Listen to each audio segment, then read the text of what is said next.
ምዕራፍ 23 ጳውሎስም ሸንጎውን ትኩር ብሎ ተመልክቶ ወንድሞች ሆይ እኔ እስከዚች ቀን ድረስ በመልካም ሕሊና ሁሉ በእግዚአብሔር ፊት ኖሬአለሁ አለ። ሊቀ ካህናቱም ሐናንያ አፉን ይመቱት ዘንድ ባጠገቡ ቆመው የነበሩትን አዘዘ። በዚያን ጊዜም ጳውሎስ አንተ በኖራ የተለሰነ ግድግዳ እግዚአብሔር አንተን ይመታ ዘንድ አለው። አንተ በሕግ ልትፈርድብኝ ተቀምጠ ሳለ ያለ ሕግ መታ ዘንድ ታዛለህን? አለው። ባጠገቡ የቆሙትም የእግዚአብሔርን ሊቀ ካህናት ትሳደባለህን? አሉት።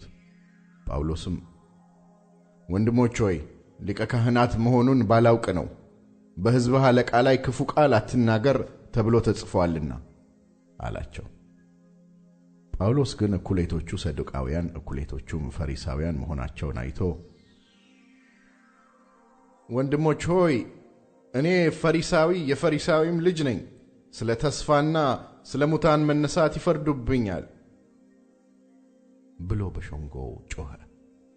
ይህንም ባለ ጊዜ በፈሪሳውያንና በሰዱቃውያን መካከል ጥል ሆነ፣ ሸንጎውም ተለያየ። ሰዱቃውያን ትንሣኤም መልአክም መንፈስም የለም የሚሉ ናቸውና፣ ፈሪሳውያን ግን ሁለቱን ያምናሉ። ታላቅ ጩኸትም ሆነ። ከፈሪሳውያንም ወገን የሆኑት ጻፎች ተነስተው በዚህ ሰው ላይ ምንም ክፉ ነገር አላገኘንበትም፣ መንፈስ ወይም መልአክ ተናግሮት ይሆን ብለው ተከራከሩ።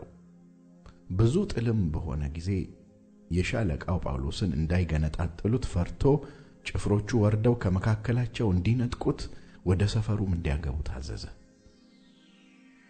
በሁለተኛውም ሌሊት ጌታ ባጠገቡ ቆሞ ጳውሎስ ሆይ በኢየሩሳሌም ስለኔ እንደመሰከርክ እንዲሁ በሮሜም ትመሰክርልኝ ዘንድ ይገባሃልና አይዞህ አለው።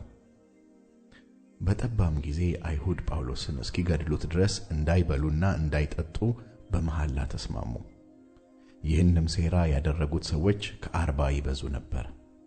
እነርሱም ወደ ካህናት አለቆችና ወደ ሽማግሌዎቹ መጥተው ጳውሎስን እስክንገድል ድረስ ምንም እንዳንቀምስ ተረጋግመን ተማምለናል። እንግዲህ አሁን እናንተ ከሸንጎ ጋር ሆናችሁ ስለ እርሱ አጥብቃችሁ እንደምትመረምሩ መስላችሁ ወደ እናንተ እንዲያወርደው ለሻለቃው አመልክቱት፣ እኛም ሳይቀርብ እንድንገድለው የተዘጋጀን ነን አሏቸው። የጳውሎስ የእህቱ ልጅ ግን ደባቸውን በሰማ ጊዜ መጥቶ ወደ ሰፈሩ ገባና ለጳውሎስ ነገረው።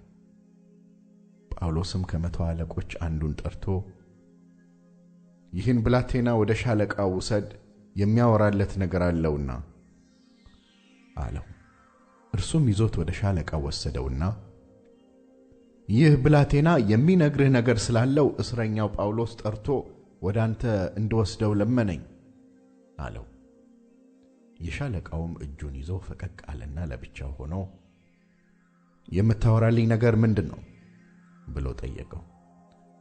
እርሱም አይሁድ ስለ ጳውሎስ ከፊት ይልቅ አጥብቀህ እንደምትመረምር መስለህ ነገ ወደ ሸንጎ ታወርደው ዘንድ ሊለምኑህ ተስማምተዋል። እንግዲህ አንተ በእጅ አትበላቸው፣ እስኪገድሉት ድረስ እንዳይበሉና እንዳይጠጡ ተማምለው ከእነርሱ ከ40 የሚበዙ ሰዎች ያደቡበታልና አሁንም የተዘጋጁ ናቸው፣ ያንተንም ምላሽ ይጠብቃሉ አለው። የሻለቃውም ይህን ነገር ለእኔ ማመልከትህን ለማንም እንዳትገልጥ ብሎ ካዘዘ በኋላ ብላቴናውን አሰናበተው። ከመቶ አለቆቹም 2 ጠርቶ ወደ ቂሳርያ ይሄዱ ዘንድ 200 ወታደሮችንና 70 ፈረሰኞችን 200ም ባለ ጦር መሳሪያዎችን ከሌሊቱ በ3ኛው ሰዓት አዘጋጁ አላቸው። ጳውሎስንም ወደ አገረ ገዡ ወደ ፊልክስ በደህና እንዲያደርሱት የሚያስቀምጡበትንም ከብት ያዘጋጁ ዘንድ አዘዛቸው። ደብዳቤም ጻፈ እንዲህ የሚል ከቀላውዲዮስ ሉስዮስ ወደ ክቡር አገረ ገዡ ወደ ፊልክስ ሰላም ላንተ ይሁን። ይህን ሰው አይሁድ ይዘው ሊገድሉት ባሰቡ ጊዜ ከጭፍሮቹ ጋር ደርሼ አዳንሁት፣ ሮማዊ እንደሆነ አውቄ ነበርና የሚከሰስበትንም ምክንያት አውቅ ዘንድ አስቤ ወደ ሸንጓቸው አወረድኩት። በሕጋቸውም ስለ መከራከር እንደ ከሰሱት አገኘሁ እንጂ ለሞት ወይም ለእስራት የሚያደርስ ክስ አይደለም። በዚህም ሰው አይሁድ ሴራ እንዲያደርጉበት ባመለከቱኝ ጊዜ ያን ጊዜውን ወደ አንተ ሰደድሁት። ከሳሾቹንም ደግሞ በፊትህ ይከሱት ዘንድ አዘዝኳቸው። ደህና ሁን። ወታደሮቹም እንደታዘዙት ጳውሎስን ይዘው በሌሊት ወደ አንቲጳጥሪስ አደረሱት። በነገውም ከእርሱ ጋር ይሄዱ ዘንድ ፈረሰኞችን ትተው ወደ ሰፈር ተመለሱ። እነዚያም ወደ ቂሳርያ ገብተው ደብዳቤውን ለአገረ ገዡ በሰጡ ጊዜ ጳውሎስን ደግሞ በፊቱ አቆሙት። ካነበበውም በኋላ የወዴት አውራጃ እንደሆነ ጠየቀው። የኪልቅያ ሰው መሆኑንም ባወቀ ጊዜ ከሳሾችህ ደግሞ ሲመጡ እሰማሃለሁ አለው። በሄሮድስም ግቢ ውስጥ ይጠብቁት ዘንድ አዘዘ።